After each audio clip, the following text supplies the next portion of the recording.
काली रात, सुनसान हवेली और एक ऐसा कमरा जिसका रहस्य आज तक कोई नहीं जान पाया। जब अर्जुन उस पुरानी हवेली में कदम रखता है तो उसे मिलता है एक डरावना सच, एक बंद कमरा और एक ऐसी आत्मा जो अपनी कहानी सुनाना चाहती है। क्या अर्जुन इस रहस्य को सुलझा पाएगा? जानिए इस डरावनी कहानी में। रात के करीब 12 बज रहे थे। आसमान में काले बादल छाए हुए थे और तेज बारिश हो रही थी। शहर से दूर एक छोटे से गांव में एक पुरानी हवेली थी जिसके बारे में कहा जाता था कि वहां आज भी किसी की चीखें सुनाई देती हैं। गांव के लोग उस हवेली के पास जाने से भी डरते थे।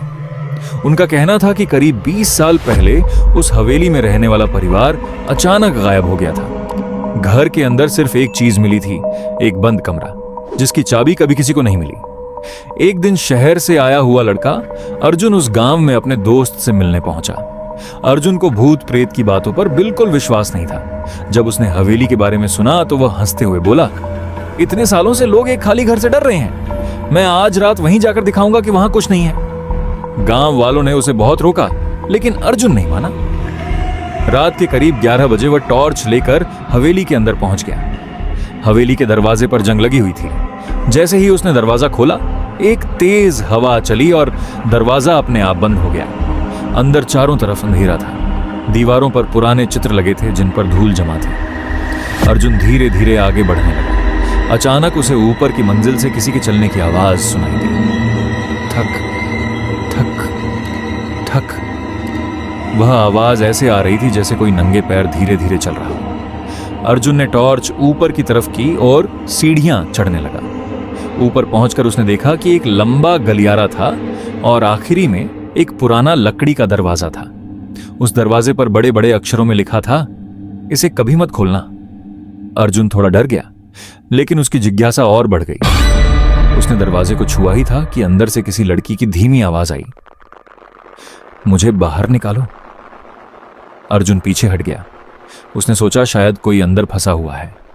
उसने पूरी ताकत लगाकर दरवाजा खोल दिया।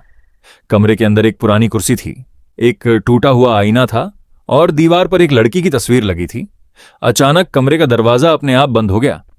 अर्जुन ने पीछे मुड़कर देखा तो आईने में उसका प्रतिबिंब नहीं बल्कि एक सफेद कपड़े पहने लड़की खड़ी थी। वह धीरे धीरे उसके पीछे आ रही थी। अर्जुन ने तुरंत पीछे देखा लेकिन वहां कोई नहीं था। फिर आईने में वही लड़की दिखाई दी और इस बार उसके चेहरे पर डरावनी मुस्कान थी। कमरे की दीवारों पर अचानक पुराने खून जैसे निशान दिखाई देने लगे। अर्जुन की टॉर्च बंद हो गई।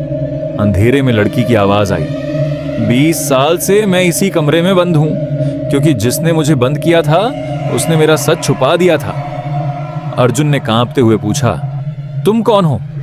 आवाज आई, मैं इस हवेली की बेटी रिया हूं। मेरे अपने परिवार ने मुझे इस कमरे में बंद कर दिया था क्योंकि उन्हें डर था कि मैं उनका राज सबको बता दूंगी।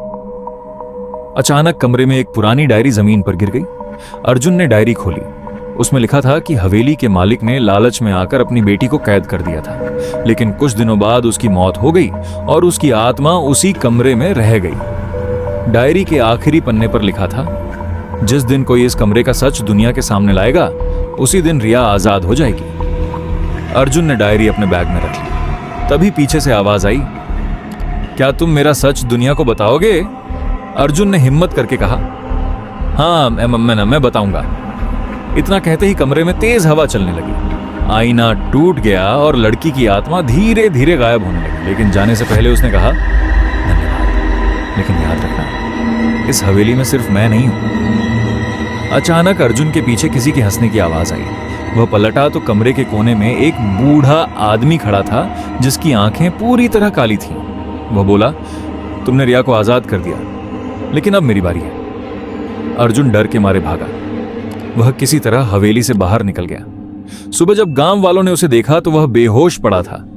उसके हाथ में वही पुरानी डायरी थी। जब गांव वालों ने डायरी पढ़ी तो उन्हें पता चला कि हवेली का असली रहस्य अब सामने आ चुका था। लेकिन सबसे डरावनी बात यह थी कि अर्जुन के जाने के बाद भी उस हवेली के आखिरी कमरे में हर रात एक नई आवाज सुनाई देने लगी। अगला कौन आएगा? और आज भी बारिश वाली रातों में उस पुरानी हवेली के पास से गुजरने वाले लोग कहते हैं कि उन्हें एक लड़की की आवाज सुनाई देती है। मुझे बाहर निकालो।